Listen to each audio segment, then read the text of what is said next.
So I don't want to cut off our summary to talk about this, but the main human character in this works at Hot Dog on a Stick.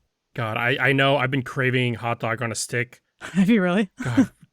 God, dude, we used to have one in town, and I used to go there all the time. I love hot dog on a stick, and I think that the hardest thing about being vegetarian, I'm not really a vegetarian. I'm like touring, okay? So, but I think the hardest part is not having hot dogs. Like That's steak the thing. and steak and cheeseburgers, you can make that work. Like fucking Impossible Beef exists, and Lion's Mane mushrooms, you can make it work, and tofu. But like hot dogs is like, no man, it's not the same. And Morningstar makes a pretty good corn dog, but it's like it's still not the same. Like I want that carnival, just gross corn dog. That's what I want.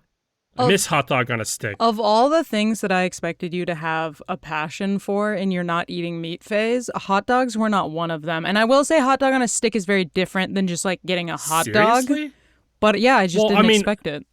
well, also I haven't had a Costco hot dog in almost a year because that used to be my everyday thing, and now like, sorry, not every day, but every time I went to Costco, but like I wish you could have seen my face. I was like going to immediately appalled. every day. It's like, damaged. Yeah.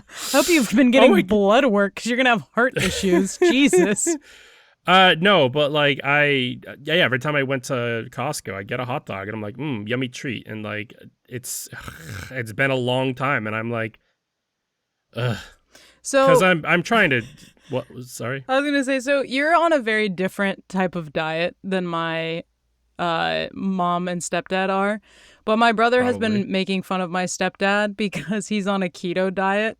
And he's like, I just get the Costco hot dog, no bun, just a hot dog every day. And my brother's like, that's not still not good. not That's good for you. Do it the other way around. The bread's probably better for you than the fucking sodium bomb. No, kidding me? he's like, I think it's funny. So my mom's doing it because I guess the keto diet is like good if you're pre-diabetic and need to fix your shit real quick, which is why she's doing it. Science is still kind of a little Look, off on that. I'm just telling you the science that she's following. I'm not saying it's legitimate. Never looked into it, but that's why she's doing it. I think he's just doing it because he's looking for any excuse to be as close to the fucking carnivore diet as humanly possible, which is just wrong and deranged. I don't think I could ever just eat meat because like there's so many other things I also enjoy. I like having a full palette of like I want everything. I want to eat all the fruits. I want to eat all the veggies, That's the what legumes, the blows my peanuts, the mind. meats, and the dairies and the cheeses and everything. I want it all. But like just trying to limit is it. I don't think I could do just carnivore diet. Mind you, I'm not vegetarian for any ethical reasons, though I probably should, and you probably should too. But like, at the end of the day, meat is too tasty.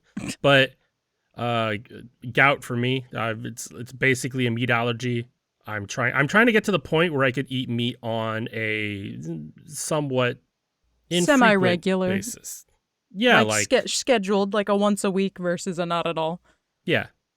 That's the plan. What boggles my mind about the keto diet is I will go to my parental unit's home and I feel like I have entered a colonial ship and I'm on my way to the new world because there's just no fruit anywhere in the house and I think it's horrifying.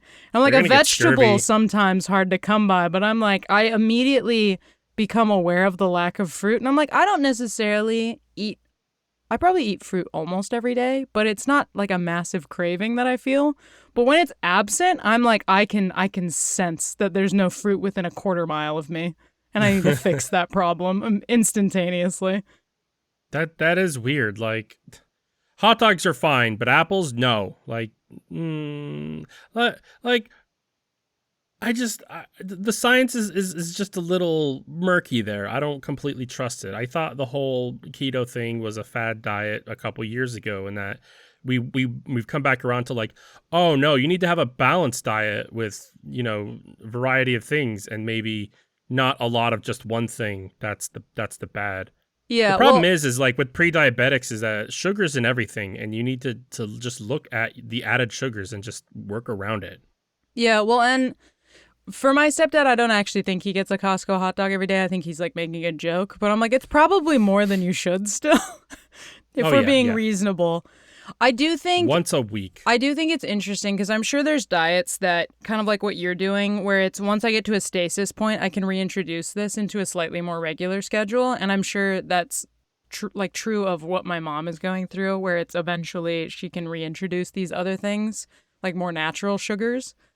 I But mean, I still have chicken every now and then, like every once in a while. yeah, well, but I'm like, it's so interesting to me the diets that people go through because consistently, like, that's why people fail is because fad diets can be so restrictive. And the whole point is like, if you just do things in moderation and watch what you're eating Well, and yeah, like learn it's to say no to certain things at certain times, yeah, then for me it's not like a diet, it's like it's a lifestyle change. yeah, it's a It's like this shift. this is going to be my more normal thing. Is like if I can do something without meat, I should do that. And I figured out things that work pretty well. The vegan cheese is okay for chopped cheese. I'm already doing the impossible with that. Um, yeah, there's things. The impossible chicken patties are incredible. I love them. Those are still pretty salty though, but I got really good at tofu chili. I think I next time I'm gonna make the best. I've been unhappy You with my know what's last one, honestly. interesting? I think the tofu chili, the first day that you made it, was exceptional. And I think maybe the like putting it in the fridge and reheating it and adding other things to it took it not like it wasn't bad. It was still really good. But I think that's what changed it from it being like phenomenal in your brain because it had to go through a whole like reheating and re-seasoning with the corn process That's thing. I mean that's supposed to improve it though, but like for me it was just like it was okay. It was pretty good last night.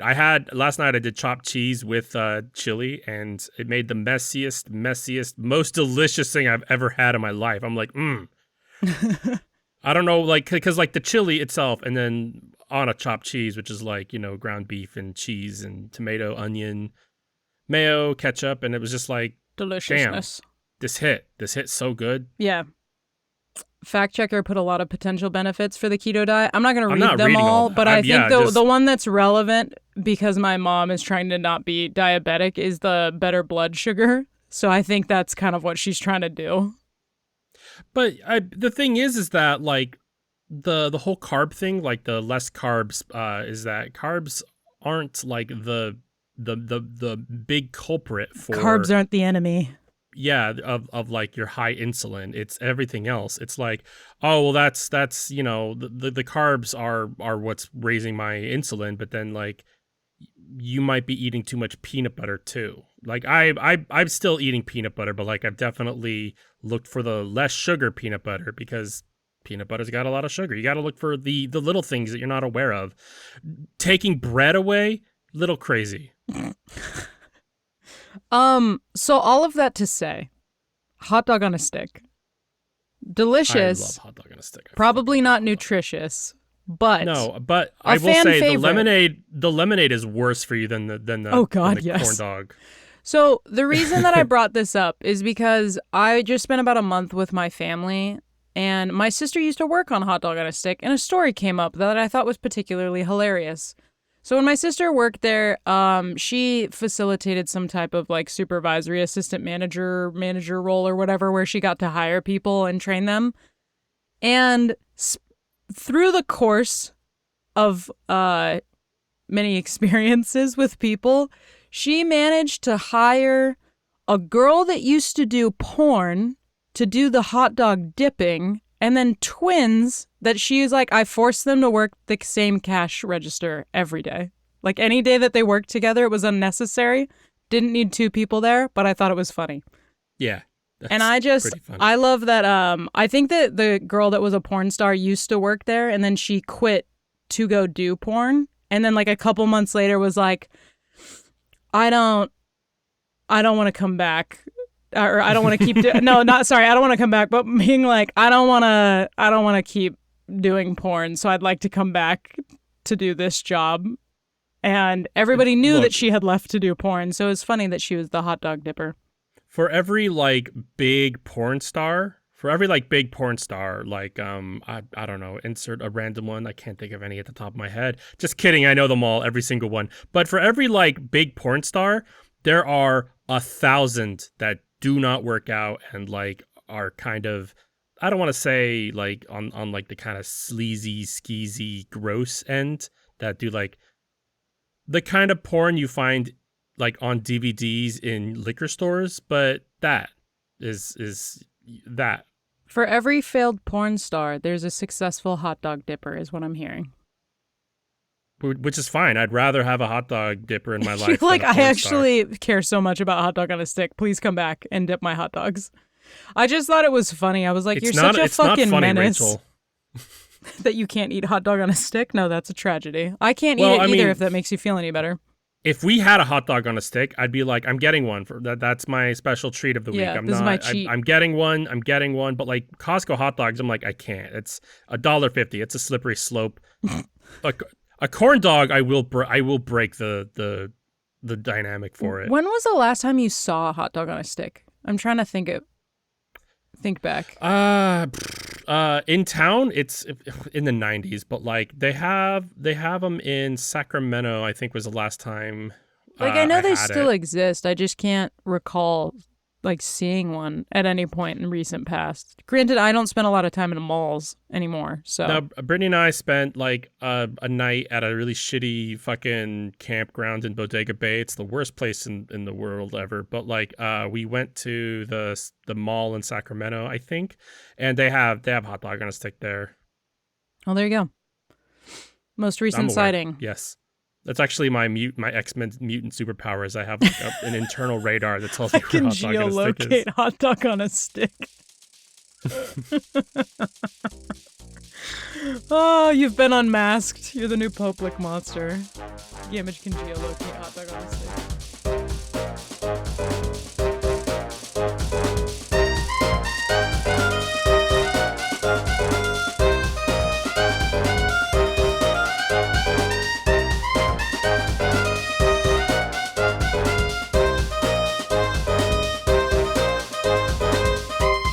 Welcome to We Have That Podcast at Home, the only podcast fucking over Transformers. Holy shit. I'm on brand Gamage. And I'm on brand Rachel, and each week we normally spin a wheel, and instead we've been torturing ourselves with a consistent stream of terrible films called Transformers, specifically Bayformers.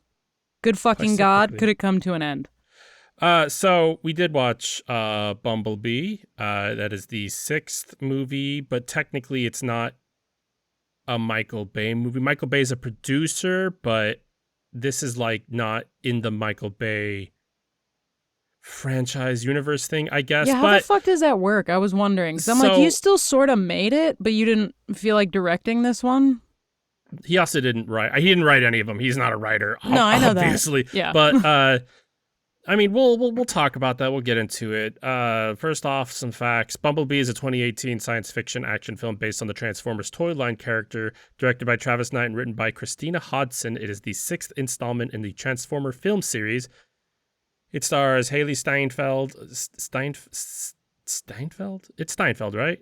I have no idea. It stars Haley Steinfeld, John Cena, Jorge Lindeborg Jr., John Ortiz, Jason Drucker, and Pamela Adlon. Set in 1987, the film follows Bumblebee being sent to Earth for a refugee and befriending a teenage girl named Charlie. With a budget of $102 to $135 million, box office $468 million. I think that's the smallest spread yet. Yeah, but I think that I don't think this is a box office failure. I just think that they can't all make $1 billion in China. I will say that Bumblebee is the McDonald's double quarter pounder with cheese of these movies. Holy crap, yes. In that, after a diet of Michael Bay Transformers for 5 weeks, getting a quarter pounder with cheese that's hot and fresh, it's absolutely tantalizing to all of your senses, is straight up tits on tits. But later, when you look back, you know it's not very good and will likely lead to an early heart attack. The burger, not the movie. Movies don't cause heart attacks that I'm aware of, but I'm, Prove us wrong. Be surprised. no, this movie's mediocre. And you may be thinking, did but we watch the same thing? But we mediocre did. in the sea of bullshit that we have just swum through. This is like an oasis island in Yeah, the sea of shit. this movie is fine, and that's okay. And it this was movie's fine. incredibly fine. I was very okay with it. I will say, like, the first 20 minutes, I was like, hell yeah, hell yeah, hell yeah. And then by the end, I'm like, okay, all right. I had, all right, you know what's interesting? you know. I think your experience with the first 20 minutes was like, hell yeah, hell yeah, hell yeah. This is what we've been looking for. And I just had a lot of questions because I was like, there's so many. Of course you did, because your entire exposure is the Michael Bay movies. You're like, I don't that's get not it. what I'm asking questions about. The part that I don't get is unrelated to us being like, I understand why you're saying hell yeah. I was on board with the hell yeah. I was like, yes, like this is kind of what people have wanted. We've never really seen this before. The portion that I was questioning is like, we open on Cybertron and they're fucking cars and saying shit that they reasonably shouldn't know about Earth. And that was just, I was like, why? There's a lot of, because like there's comic books that take place on Cybertron and like a lot of other things, and like the TV shows did it too, but like a lot of like diehard fans will chalk it up to like, well, translation, like, you know, we're getting like, they're making their own references or weird things, and like to humans it sounds different. That's stupid, but like it's one of those hand wavium things where it's like you can't sit there on it, Rachel. You'll be here all day. Trust me, it's always been this way, Michael Bay or not. It's always been like this. Yeah, but I understand. I understand. Rachel, you have to let it go. Rachel, stop it. Rachel, let it go. Rachel, let it go. Rachel, let it go. Can you tell me one more time? Rachel, let it go. Thank you. Now I can let it go. So let's fucking dive. Let's crack into this shit.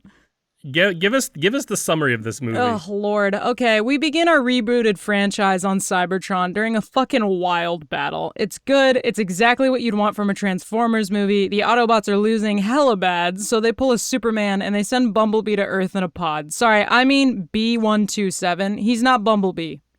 Why his name is different than other characters that are Megatron, Optimus Prime, or fucking Cliff Jumper is something that will at no point be explained to any of us.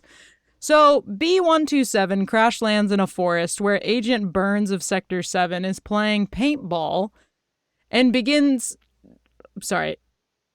You could try just reading it. That might work for you. Hold on. My eyeballs stopped working and is playing paintball. They've never worked on this show for reading. Anyway. Not once, not ever. We'll go back. So, B127 crash lands in a forest where Agent Burns of Sector 7 is playing paintball. B is instantly seen as a threat because he's an alien meteor fucking robot, and the soldiers begin shooting at him. Then a Decepticon attacks and tries to interrogate B to no avail as he stabs B in the throat to make him never speak again right before trying to kill him, which seems like a weird order of operations, but what the fuck do we know? Also, point of note, just to remind everybody, in the prior film, B apparently helped us in World War II defeat the Nazis, but this moment in time is his first time on Earth. You have to let that go. I'll talk about that after the summary. Just there's a thing. Just read that. There's a script. Shut up. Shut up. B kills the fucking Decepticon right before his brain resets for some fucking reason, but not before scanning a Volkswagen Bug. He enters some sort of coma thing for an unspecified amount of time and ends up in a junkyard where he's discovered by Charlie, an 18-year-old girl who's still trying to move past the grief of losing her dad in a freak accident where his heart stopped working as intended. She fixes B up and he awakens in a very foreign land with no memory or ability to speak, so he freaks out. Charlie names him Bumblebee and teaches him the ways of the earthbound human, eventually being discovered by Memo, the love-struck boy next door. Shatter and Dropkick, two Decepticons, infiltrate the United States secret organization Sector 7 through, shockingly, deception, and invent the internet. They discover where B is and help Agent Burns manage to capture and interrogate the mindless toddler of a Transformer. They find a message from Optimus and think good enough and kill Bee before riding off to alert the rest of the Decepticons to come invade. Charlie moves to fix Bumblebee, and we genuinely expected her to use some of her mechanic skills since it's kind of the whole point of her character and has been shown multiple times throughout the film, but instead she shoots a bunch of tasers into him until he wakes back up. Agent Burns, now aware of the deception from the Decepticons, comes back to attack Bumblebee. We already made the joke. Shut the fuck up. I'm gonna make it every fucking time, because weirdly enough, so does the films. Agent Burns, now aware of the deception, comes back to attack Bumblebee, which makes Bumblebee go all Iron Giant as his memories reboot. It's just that, like, I figured out what Rachel's kryptonite is. Like, reading numbers is hard, it looks like. And also, it's very easy to lose your place. Yeah. Did you want to do the last paragraph, or did you want to talk through every sentence of the last paragraph? No, I was just like I'm noticing things about you. I'm learning about you. If you could observe in silence, that'd be great. We can talk about it later. Oh, fucking pot kettle, bitch. I'm just saying, you can't fucking scold me for it and then show me that same ill behavior. I'm learning by example now. Anyway, Charlie stops him and they drive off together and fight Shatter and Dropkick. Then they do, and Bumblebee rides off. What the fuck is this supposed to say? Then they do. Then they do go what? and fight Shatter and Dropkick. Then okay, they do. Got it. Then they do. Period. And Bumblebee, or comma. And Bumblebee rides off into the sunset after getting dumped by Charlie. Optimus shows up and rides off into the sunset. Does he? Did I miss something? Yes, you did. 100%. Okay, cool. Yeah. Fact checker, you can also interrupt. I understand that you feel left out, and that's fair. Anyway, so Charlie dumps Bee. Optimus pats him on the back and is like, let's go, you're gonna be okay. Charlie then friend zones Memo, the boy next door, before fixing up her bitchin' Camaro and also riding off into the sunset by herself. The credits roll, and we all ride off into the sunset. I ride off into the sunset. You ride off into the sunset. Gamage rides off into the sunset. Sure, yeah. Did you watch this movie as a kid? No, for multiple reasons. This movie didn't come out when I was a child, and also I've just never seen it before in my life. Dope. All right, next up, would you recommend this movie? No. Just a yes or no? Not really. No? Like, if it was a choice... I would. But here's the thing. Would I at any point tell somebody that they should watch this film? No. If it was a choice between some of the other movies, it's possible. But honestly, I might pick the one before this because it was so bananas. Just that movie? Like, just watch that movie, none of the other ones? Yeah, I'd be like, it doesn't fucking matter. They retcon everything every 5 seconds anyway, so it's not like you're missing anything. I definitely think I'd be like, because I want this to be like more of a binary thing. For me, it'd be like a yeah. It's not going to be the worst thing you've ever watched. It has its issues, but like, if it's either this or any of the first 5, just watch this one. But that's me. Yeah, I do think if it's like watching them as a standalone, I would say probably just watch this one. I will say this movie does, I don't know if you caught any of that or looked into it, but this movie is a soft reboot of the franchise. Like, moving forward, we're in the Bumblebee universe. This is like a cross thing. So all of the other shit, we're pretending it didn't happen. Oh, so once again. Yes. I'm glad that every couple of movies we're like, let's just gently reboot this, because what the fuck was the shit before? Okay, all right, but like the last couple were not a gentle reboot. No, they were bananas. They were fucking insane. They were aggressive, hateful reboot. I felt real sad about it, and I had to go to CVS at like early in the morning to get a pill that they had to check my ID for. It was really awful. What? That was a fun joke. What the fuck are you saying? That was a Plan B joke. Okay, that's what I thought. I was like, is this... Nothing. Let's just get through this, Rachel. I would appreciate some candor.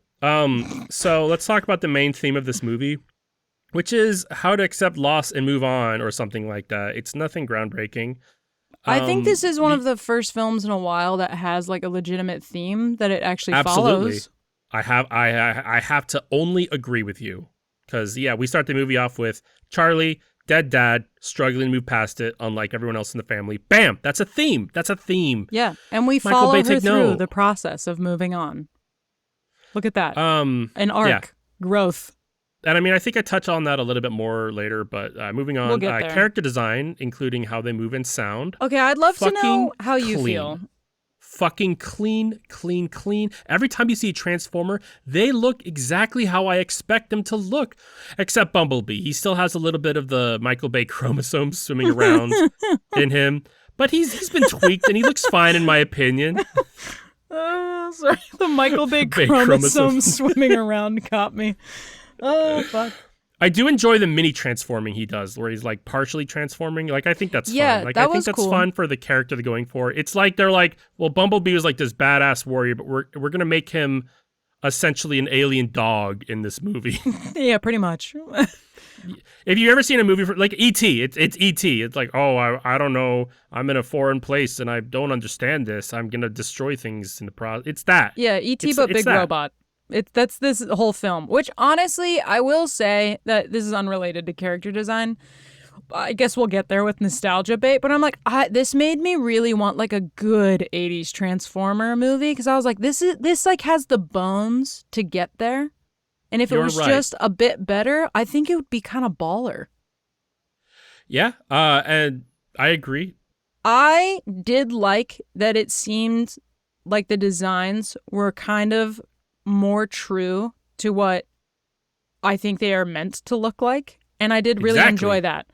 I completely agree. I do think there were certain parts that were like weirdly overly complicated in some respects. And then what gets me specifically, because I don't really mind the shift in design. I thought a lot of the choices in this one were quite a bit better than the previous shifts that had been made before.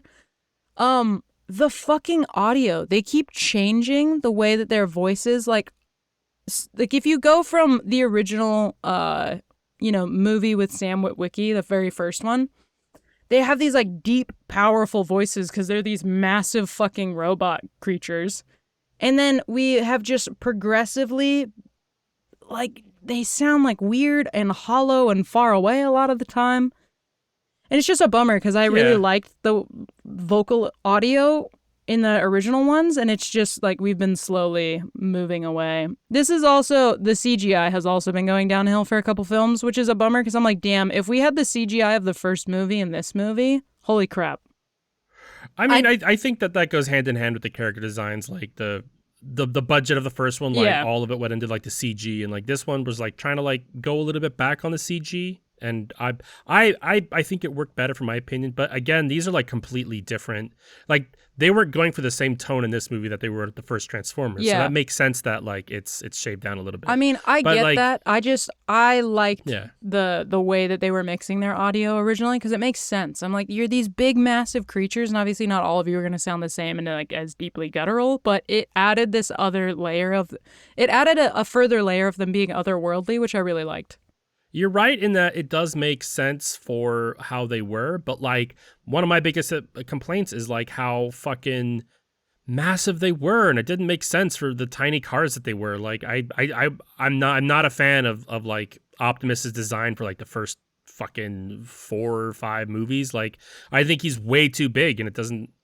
I don't know. It just doesn't jive with me. But like I feel like this is in the better direction. Like you see Optimus in the beginning, and I'm like, that's Optimus Prime.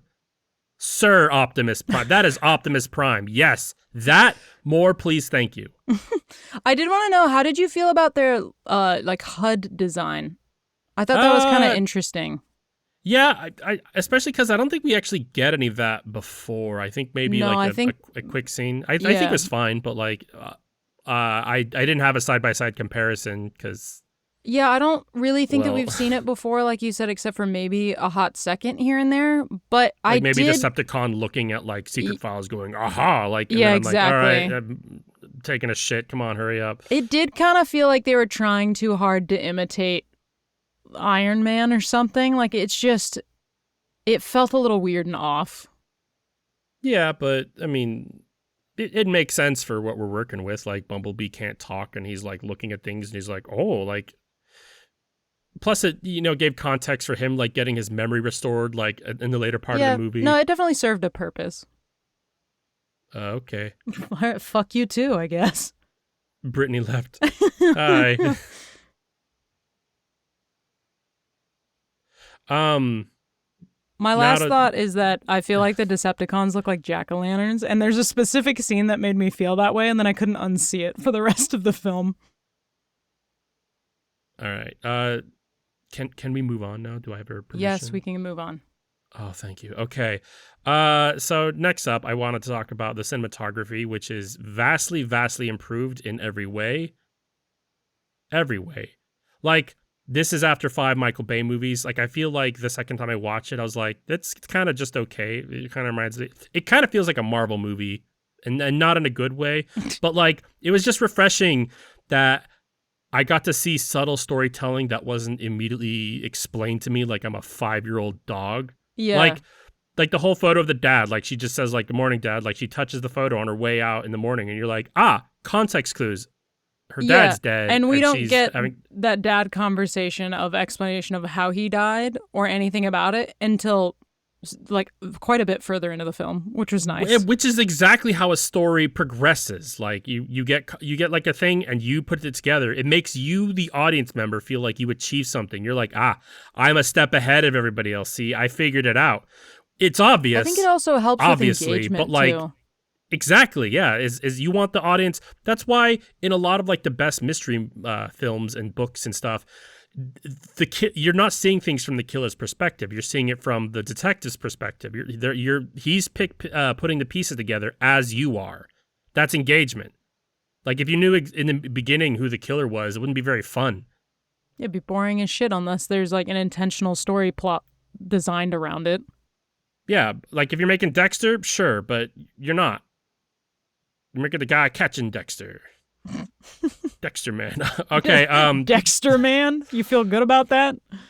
Oh, you don't get off your high horse. You don't get to do that to me. You can't keep telling me to get off a horse and then get mad at me when I tell you to get off your high horse.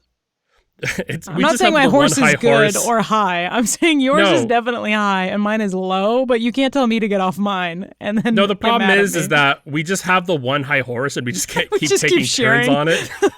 It's like our soapbox, but his name is Dave and he's a horse. That is not the name I gave to the horse, and that's wrong. What the fuck did you name the horse?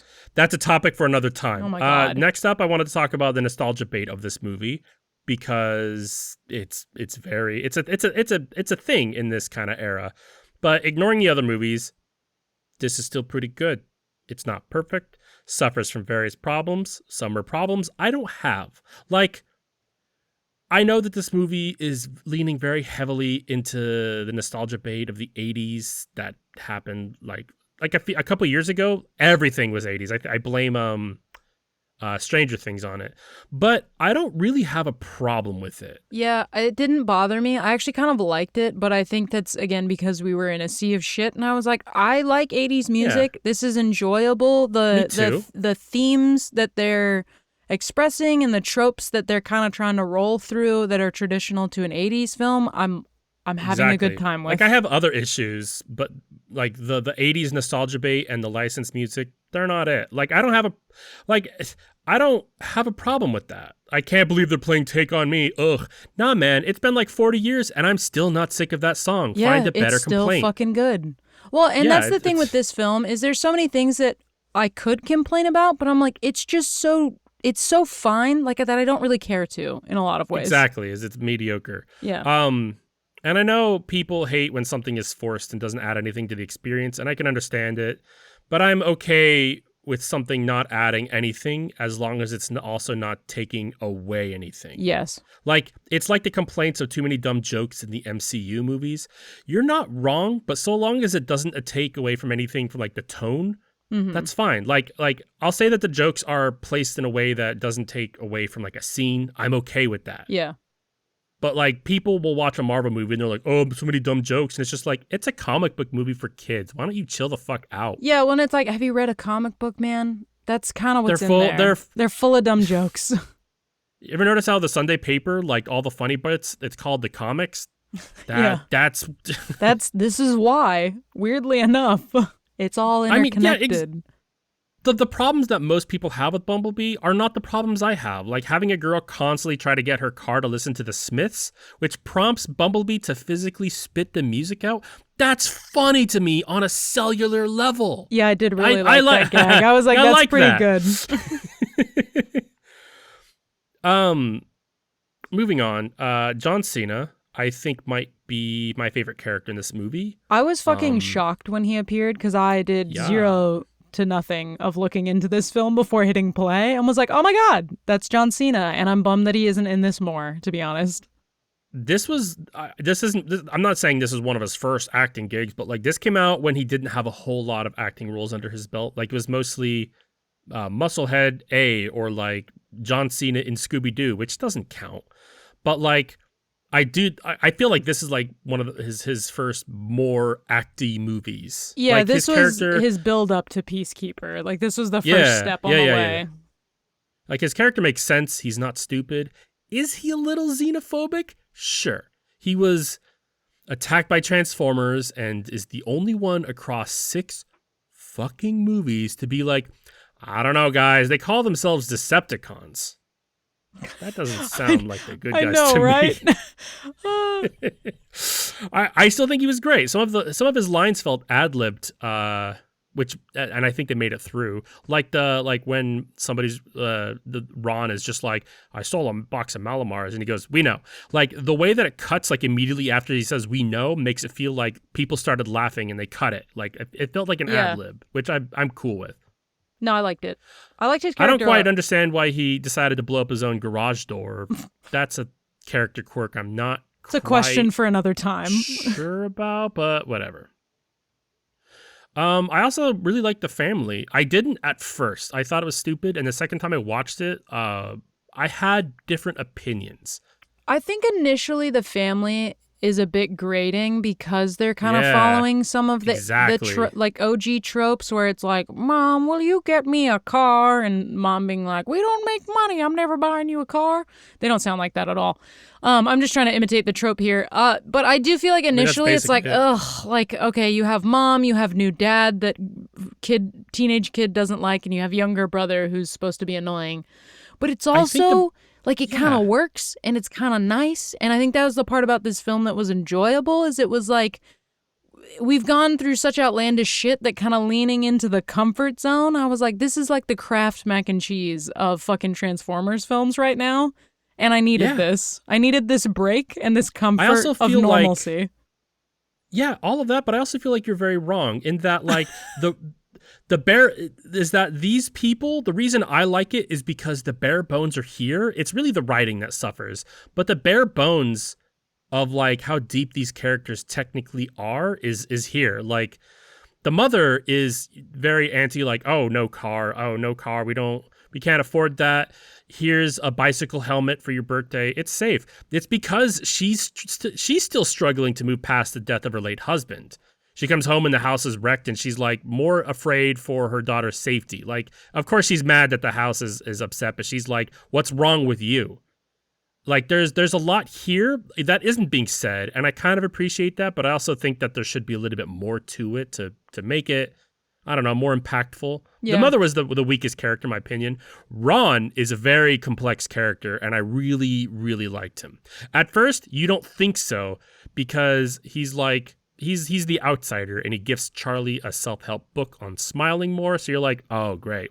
One of those.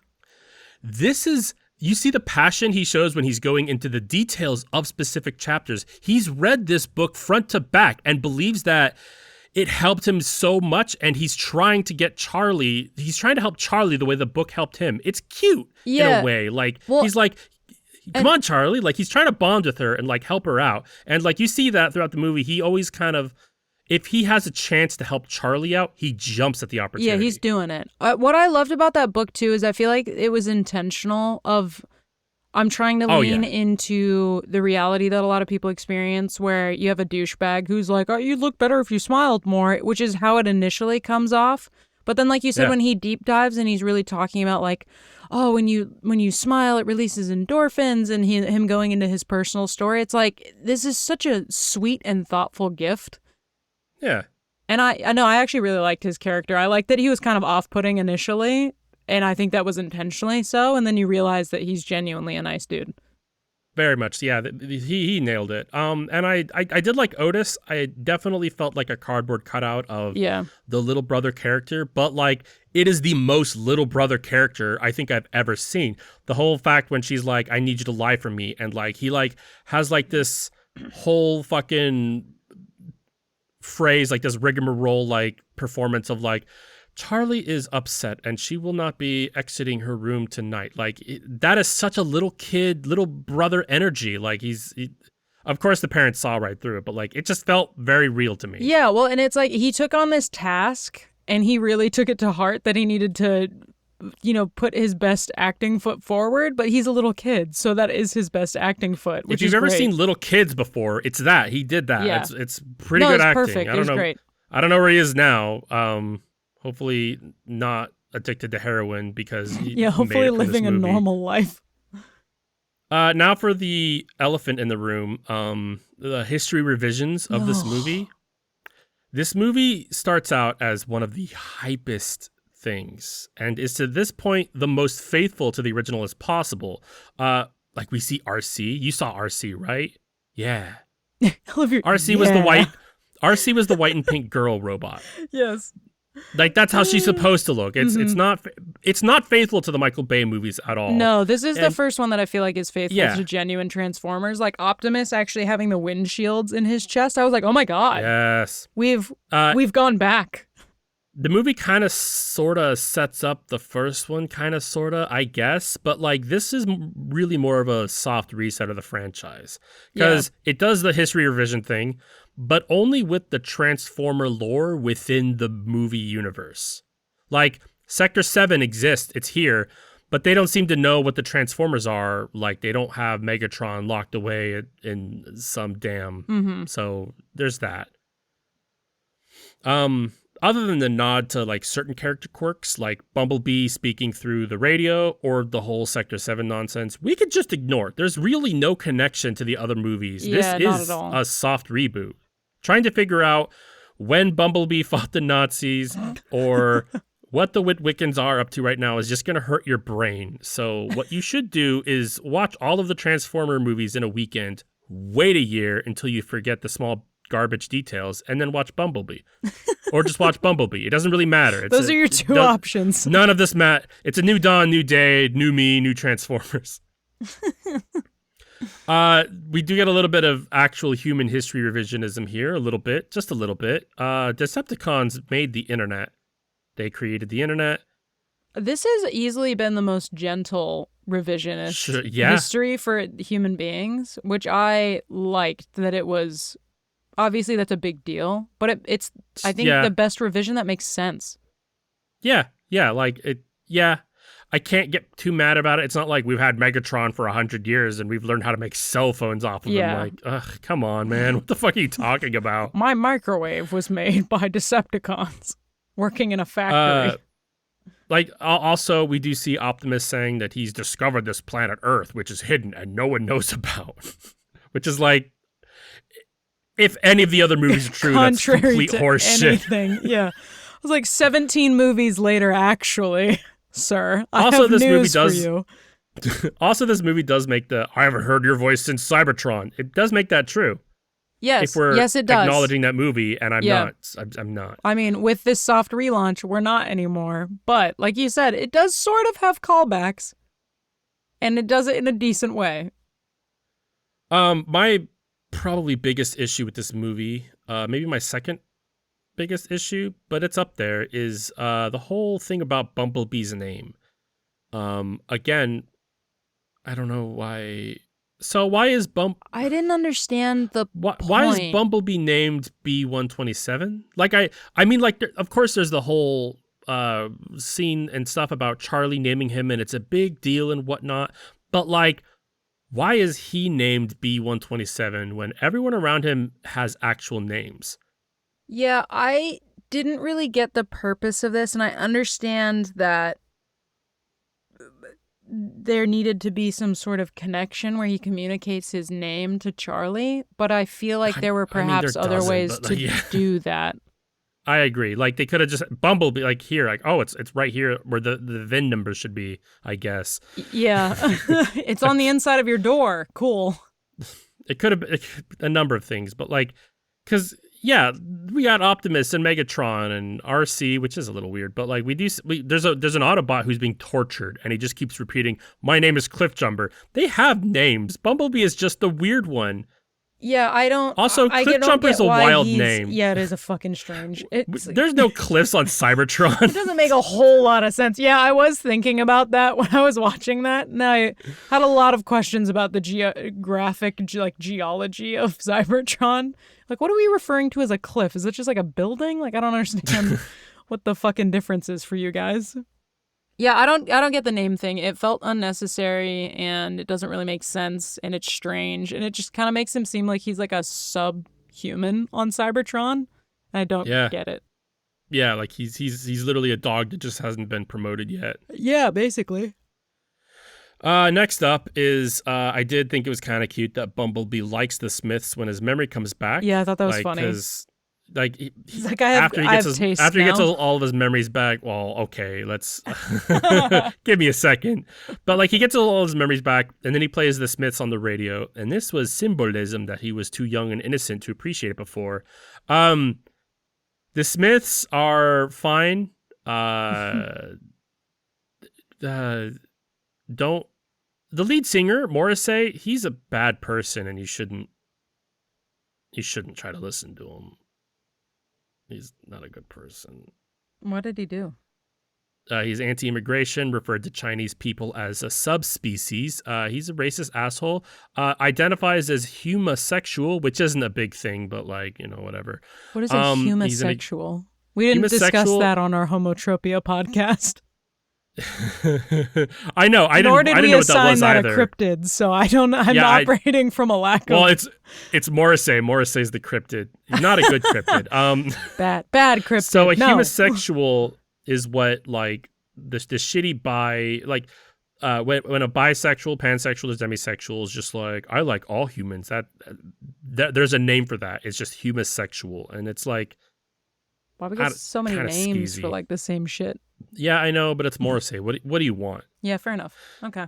He's also an aggressive vegan, compares meat eating to pedophilia and murder, but like that's most vegans I've met, to be honest. My biggest issue with this movie is probably Charlie. I like Haley Steinfeld. I think she's a great Gwen Stacy. She's a great Kate Bishop. And even outside the nerd realms, I think she's great. Like Edge of 17 was a great movie. Sinners, incredible. And I don't dislike. I forgot she was in Sinners. Oh my god, that's a film I need to rewatch. Go for it. You have my permission. And I don't dislike her character. I'm the man, so that's why all lesbians have a guy friend is because women need a man to make the decisions for them, and they're not. I need gonna to get married borrow to a your man, pants. So. Yeah, I'm like a proxy husband. Okay, so anyway, so I don't dislike Charlie's character. It's just that I'm not convinced about her development. It felt kind of not rushed. I don't know what it's called. Like she was having problems with her family and was depressed listening to the Smiths. Couldn't get her dad's car fixed. Used to be a high diver, but can't because it's the last time she saw her dad alive. But then it's just all fixed. And I'm not sure when and how. Yeah, I feel like there's moments where you see that growth happening with her relationship with Bumblebee, but it is odd that the movie ends and they also really used the diving thing as a parallel, and it wasn't a good, like it did not need to be there in any way, shape, or form. In the beginning of the movie, Brittany and I were watching it, and like she was like a diver, and like it was kind of like a whole I don't dive anymore. And I'm like, watch, that's gonna be your big moment, and it's gonna be a fucking wet fart on the story. It was also so stupid. Yeah, because it's like bees at the bottom of this fucking ravine of water, supposedly dying, and she just swims down and like touches him, and she's like, "We're good." And he's like, "Yeah, Yeah, I was just napping down here. We're fine." it's supposed to be like a big part of the movie where she's like, I gotta do it. Oh, I and gotta it's so do it. And she does the high meaningless. dive. And then like, I don't know what she would. There's no I don't know. point. She was going underwater for a car robot. Yeah, like Nothing. you can't revive him. You can't get him out of the like. There was no fucking point, and she's like, "I have to go in to save him," and it doesn't make any fucking sense. Yeah, I did have a big problem with her trying to revive Bumblebee with With tasers, the tasers, too. that was. I just love that she pulls like a massive gun off a wall and is like, "I know what this does. It's a giant taser for this large robot." I mean, she did see them earlier. I guess that. Yeah, okay. I guess that's true. I just my brain locked into that one scene and was like, "Girl, what are you doing?"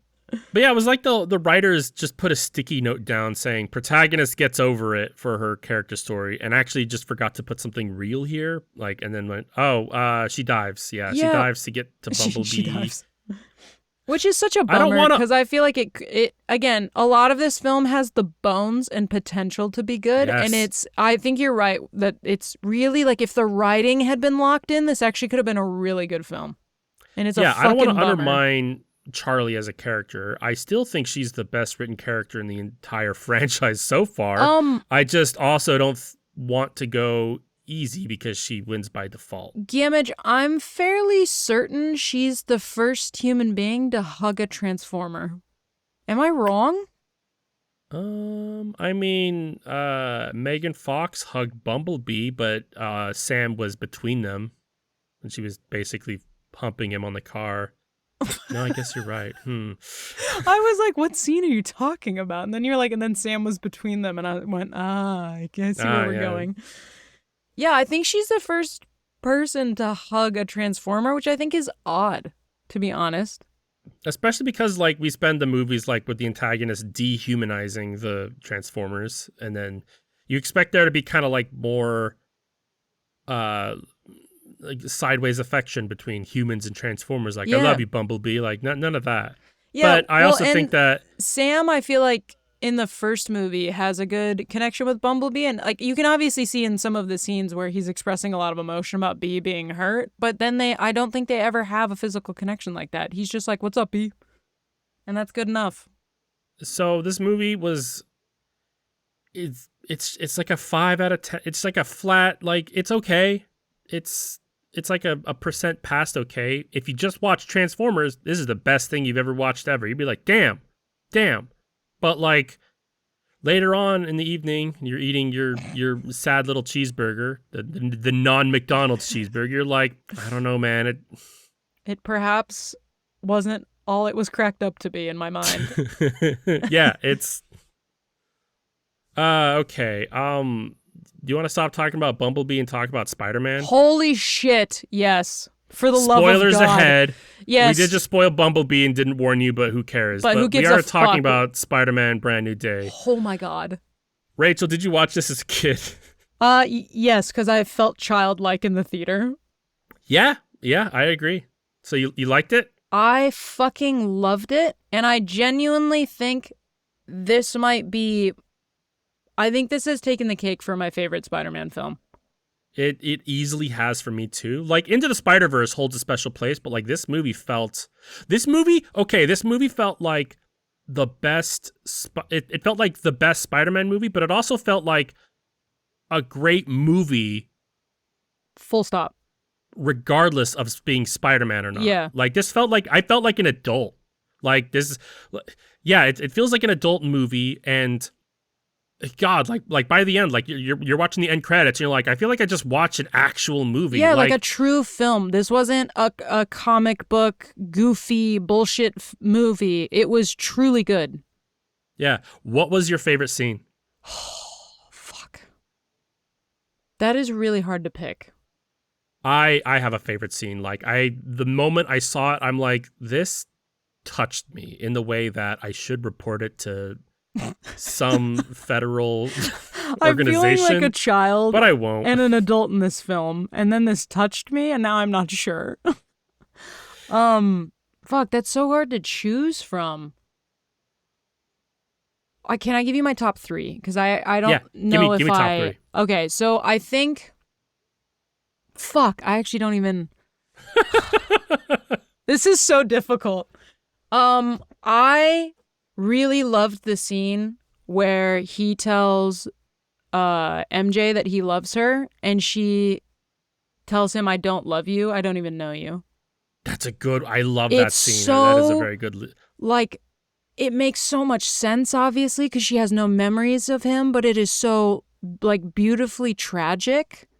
Yeah. And it's also like for the first time, I feel like you can see in his head that like he realizes he needs to move on.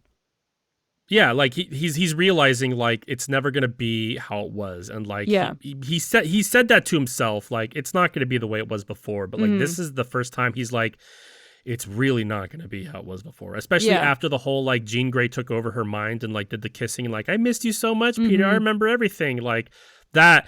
Like I turned to Brittany, I'm like, that's Jean. Like I knew it immediately. It was Yeah. like such a because it's such it's a crazy thing.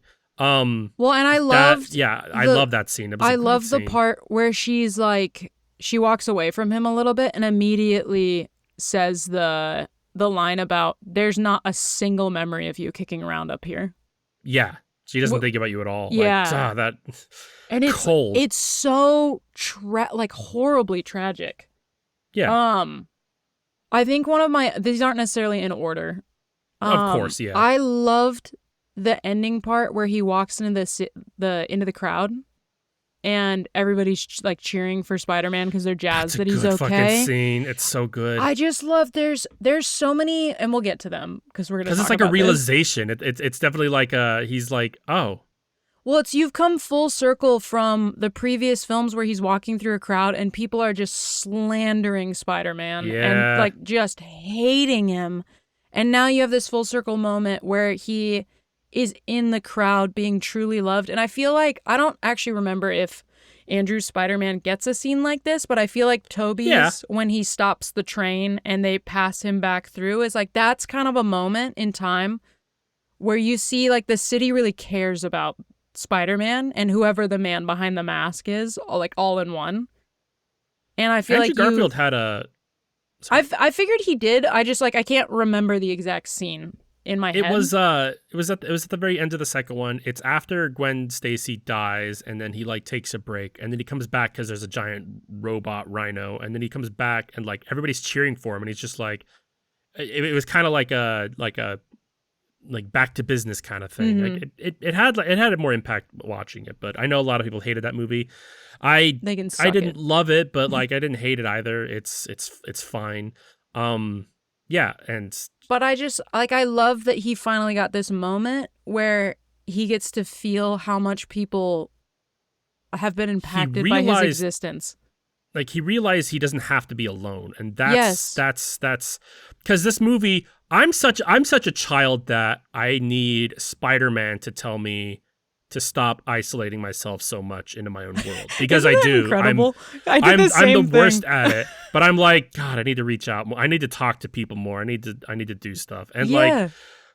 That's the beauty of it though, is like that's the whole point of good storytelling is you take this thing that's so iconic and so close to your heart and you worm in these incredible themes into it.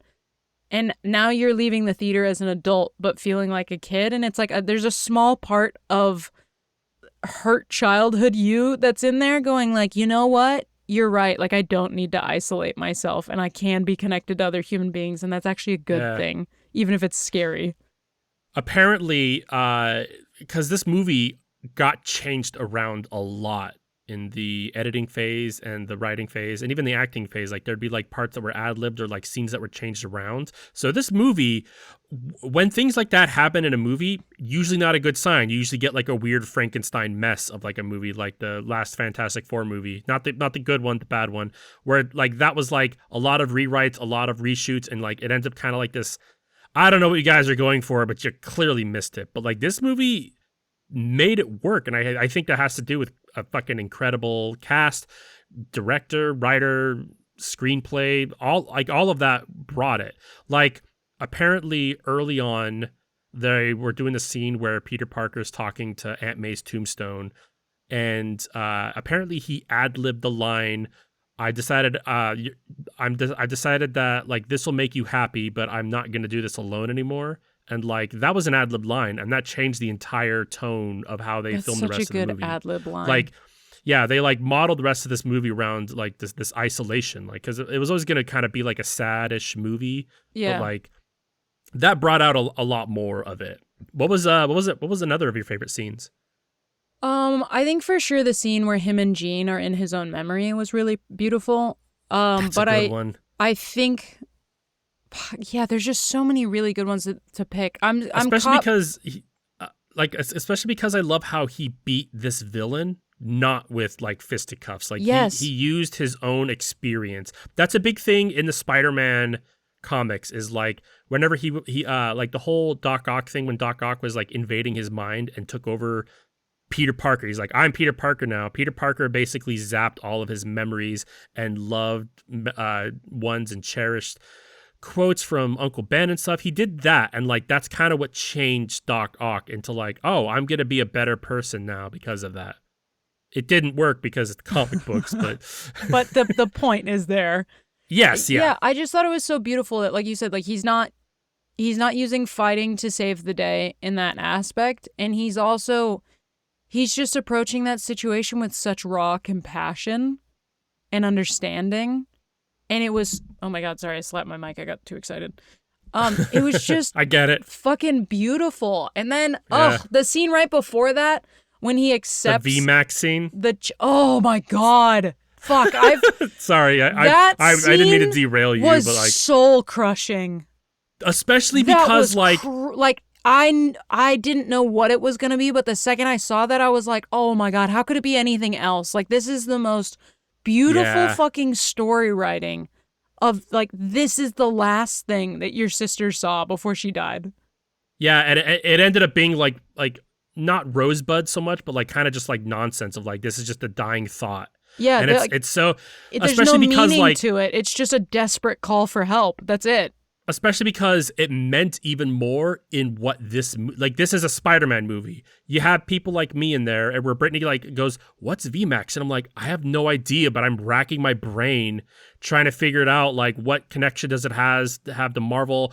Is it a comic book villain? Like it could be this, it could be that. I don't know." And then for it to just be like, "Oh, nothing." It's just a Like sticker that, on a fucking that was hood, like, on a fan. That's it. especially yeah, somebody like me like where I'm like, you know, we talked about this where we like to put patterns together and like, oh wow, like I'm really glad, like I really love it when I'm surprised, but something like that was like, damn, that was surprising and actually good writing and I incredible.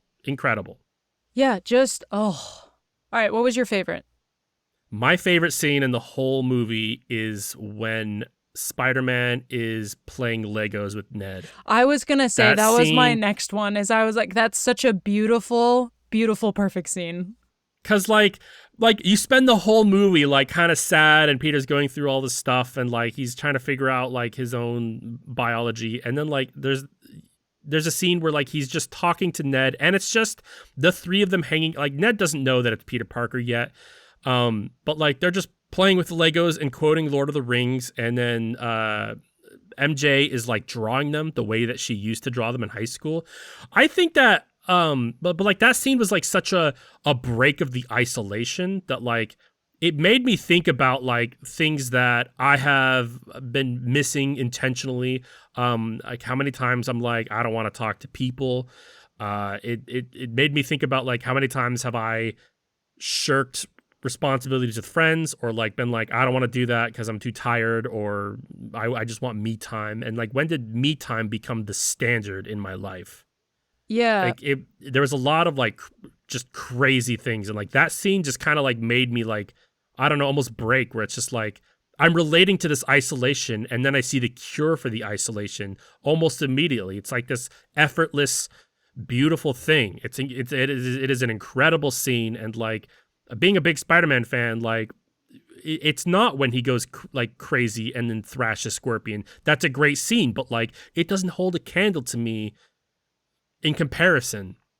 Especially like with the whole MJ thing, is that I feel like MJ doesn't know who this man is. So she's like, I don't love you. But like, I do think that she didn't have memories with him before. It did start out as just her drawing this like boy that she's like, what a curious person. She started drawing this person and eventually came around to like falling in love with him. So like I do think that that will lead into something. She doesn't know who this person is and she's in a relationship, but the base attraction is there, and I do think that she'll eventually come around. I'm sure it'll be done in a tasteful way, especially because like these actors have so much chemistry together that it'll only come out right, even if it's the worst writing in the world. It won't be, but Yeah. you never know. I think that's what I love so much about this movie is I feel like a resounding theme through the whole thing is just compassion.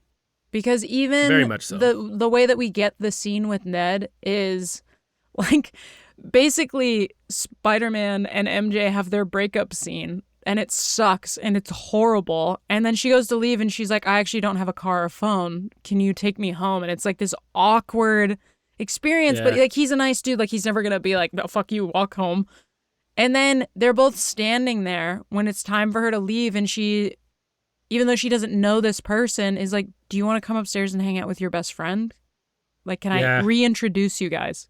Because even if I am not the version of me that's in love with you, I care enough about you. And there's something still there built in of just compassion for him to do that. Yeah, especially because like when Jean had MJ, she was lying and shit. And she was like saying like, there's something that's always been there in the back of my head, itching, some sort of loss, some sort of connection that I just feel has been gone.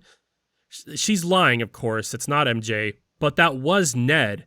Ned has had that itch in the back of his head where he's like, I need to figure out who this Spider-Man is. I don't know why, but I need to know. He developed an app for it. Like, it's crazy that she was foreshadowing Ned's character arc. I think she also has been missing something though, because when she's rejecting the job offer, Ned's like, why do you keep doing this? And she's like, because there's something bigger somewhere. And I think like this moment of this change, she doesn't realize it now, but like this is the something bigger. This has been missing, and that's why nothing quite feels right.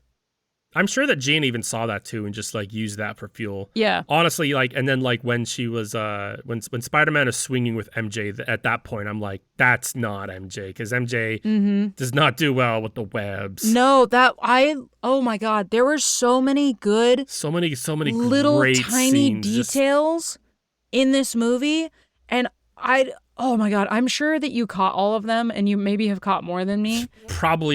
I probably caught like half of what's in the movie. Like there's I can't more, wait to like, watch there's it again. Like a whole montage and each like little bit of like montage, and I saw that coming, was like a scene from a comic book cover. Like there's a whole lot of things.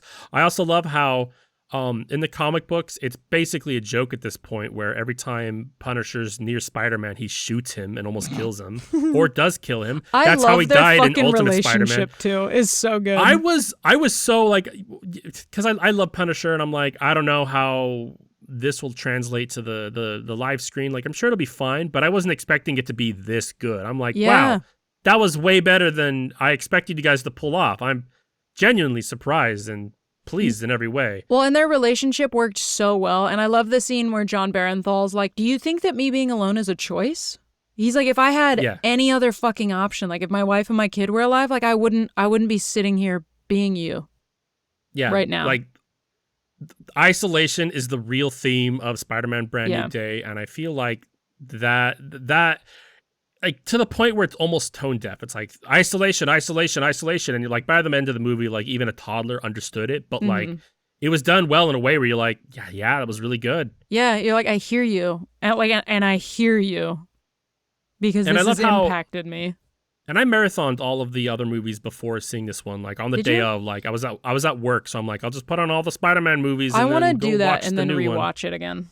It is a different experience because like all of the movies, the way they end, they kind of go into like a pop song, like the Vacation song from the 80s, and like they show like a bunch of like drawings on like notebooks and stuff. Yeah, and it's very high school. They've never done this picture ending that they did on this one. Yeah, and then the ending for this one, like in the ending credits, was just like pictures of New York. It was just scenes, and it was like done to like beautiful music, and you're like, I can't believe I'm watching this it's a Spider-Man movie and it's so adult. Mhm.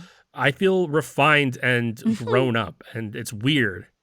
So, did you watch all of the like Tobey Maguire and Andrew Garfield also, or just all Tom Holland? No, I mean just the Tom Holland ones. I mean, I've watched the Tobey Maguire ones and Andrew Garfield ones more than enough. Yeah, I was just curious I know them. because I really enjoyed that they had a bunch of parallels from those films that were like maybe Oh not yeah, subtle, but callbacks of like when he catches MJ. That's obviously a callback to Andrew Garfield's Spider-Man. But then the connection of he was just talking to Peter too about like his organic webbing being on the fritz when he was going through emotional turmoil. And it's like he's going yeah, through that same thing, but kind of in reverse, where he now has organic webbing. And then when he actually like embraces the organics, he gets the parallel of when Tobey Maguire is becoming Spider-Man and kind of realizing his powers for the first time, where he gets that like that slow motion scene. And I was like, yeah, oh, this is so good. yeah.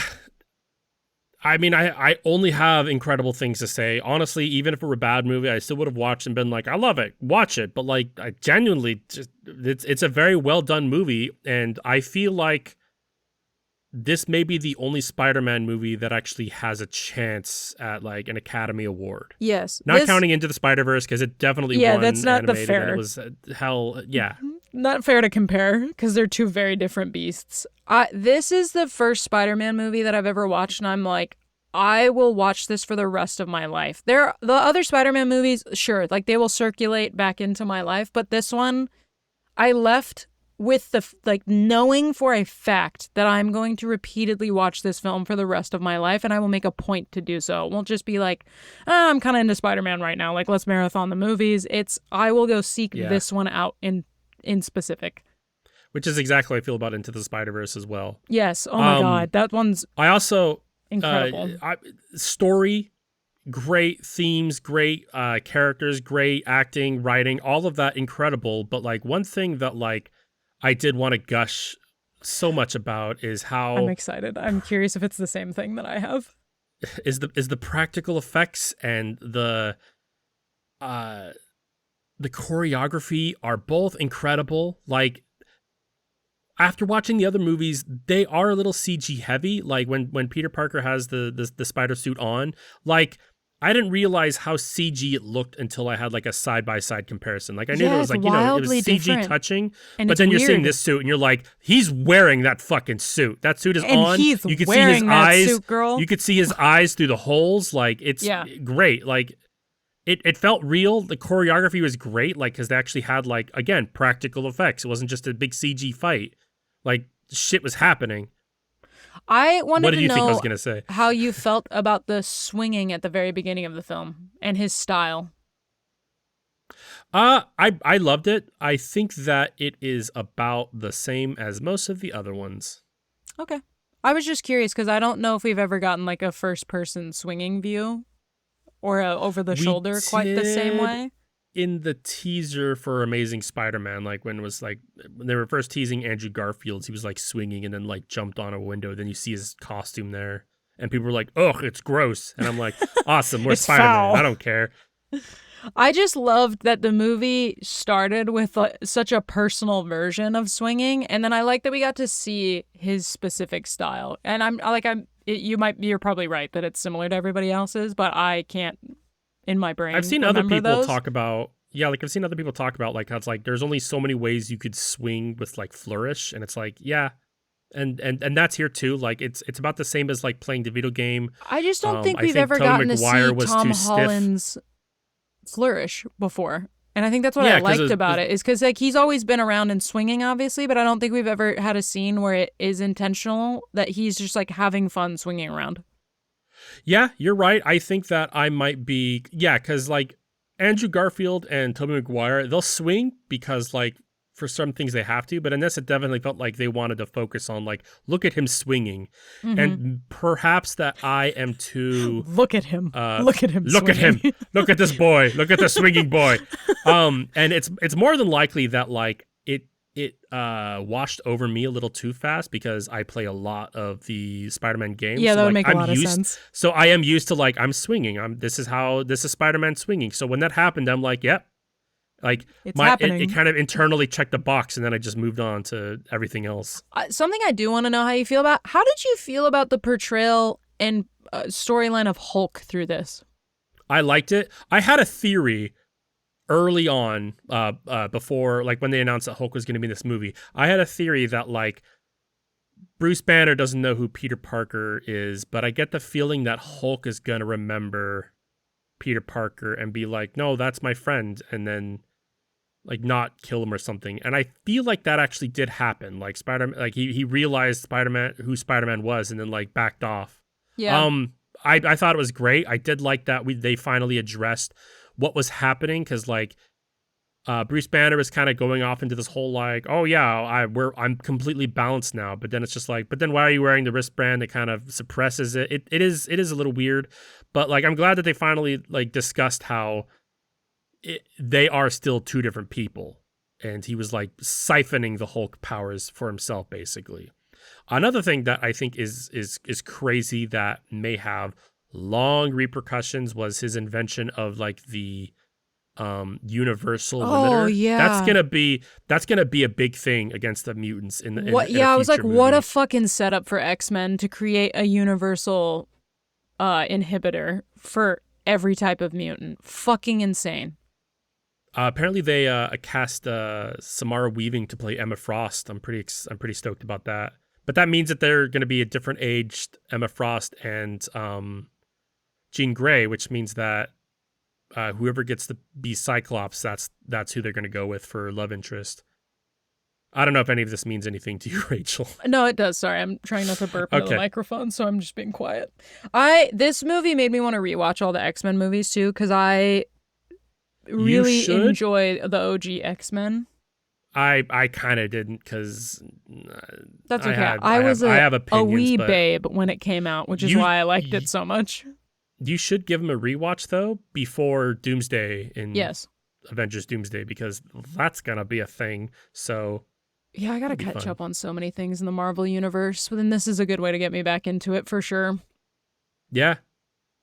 Oh, Anything else you want to yeah. talk about? Go fucking watch that film. Yeah. Like this is one The of those. verdict is skip Bumblebee, watch Spider-Man Brand New Day. There are some films in life that you leave and they've changed you as a person, and I think this one is one of them. Also, biggest box office opening in history. Holy That's shit, yeah, pretty that big. was fucking crazy. I love It's in somebody the compared Billionaire it to the Club. Odyssey, and they were like, this movie made more in 2 days than the Odyssey has made in like the 2 weeks it's been out or whatever. Now, I think that okay, because I want to watch Odyssey. I'm a big Christopher Nolan fan, but like I definitely was like, I want to watch Spider-Man first. I'm giving myself like movie constipation, to which I will Taco Bell I the will runs Taco Bell this shit all for over the place. Spider-Man. Yeah, I say that, but Taco Bell's never given me the runs. I don't think. It Yeah, actually I think we make can. that I think joke people are. all the time, and We do. Taco Bell has made me ill once, and it's because at one point when I was a teenager, my friend and I split. They had like some deal on 1 pound, not like 1 pound ground beef nachos or something, and I'm like, anything that's a pound of something at a fast food place is gonna fuck your shit up, and I got food poisoning Yeah. from it. So, but Yeah. that's literally the only time that Taco Bell's ever made me sick, and not enough to not go back. So. I do think I mean, avoided it for a couple years, but I'm over it now. I do that. Yeah. Gamage, what have you been listening to? Um. Oh, how'd you feel about the soundtrack in Spider-Man? I don't have anything prepared for music this week. Oh, that's fine. I have one thing for us to say for music this week. And it's just gonna be quick. Did you know that Dave Grohl's daughter made an album that she just put out? Yeah. Have Yes, you heard it's it yet? okay. Yeah. I thought it was okay. I was I expecting it, didn't I think, hate to it, be but, like- worse than it was, so I was kind of Yes, pleasantly very much surprised. so. So I was I was like, expecting all it to right. be like, yeah, I mean, it is like kind of nepo-y, but like I was expecting it Yeah. to like be drastically different than Dave Grohl stuff. Yeah. And it's fine. Yeah, no, it's not bad. I was just curious if you'd heard it because I heard it and was like, you know what? I don't hate it. Hold on. Let me look at my music. I mean, I've got a lot of things that I've been listening to that I did want to talk about, but I don't have anything like prepared for today, because I want to like get more into it and like go into the in or That's outs, and I okay. don't want to be like, I listened to this album and this is good. Listen to After Laughter by Paramore. That's a good album. And It's a very done. 80s album. Scene. Hey, Listen to the on first one, theme Hard for Times. It's Bumblebee. good. It's an 80s album. Enjoy. Oh, fuck yeah. Go see Spider-Man. Nothing else matters about this entire podcast until you see Spider-Man. Thank you for listening. If you liked what you heard, or you also have an obsession with Spider-Man, please, for the love of God, tell us about it. I want to know all the details. Like and subscribe on whatever your most favorite is podcast places. To tell us your Spider-Man facts, please email us at whtpah@gmail.com. That's whatpa@gmail.com. You can also follow us on Instagram at We Have That Podcast at Home, all one big long word. Or you can follow us on Blue Sky at WHTPAH on Blue Sky. Next week, I think we're watching the last film currently available to us in the Transformers universe. I mean, the there's shitty two. portion. There's two more? more Transformer movies. I thought Well, the other one hadn't come out yet. The last one is a victory lap, and we'll have fun with it. But like this, we do have one more to do in the Bayformers. That's what I meant. Specifically the shitty Transformers universe. Because I was like, what we're moving on to after, I'm very okay with. Yeah, okay. Yeah, that one. Yes, I've been so Off-Brand Gamage. Goodbye. One more garbage. I've been Off-Brand Rachel, and this has been We Have That Podcast at Home. Go watch Spider-Man. Go watch Spider-Man. Go do it right now. Break into a theater. Sit in a seat. Watch that film.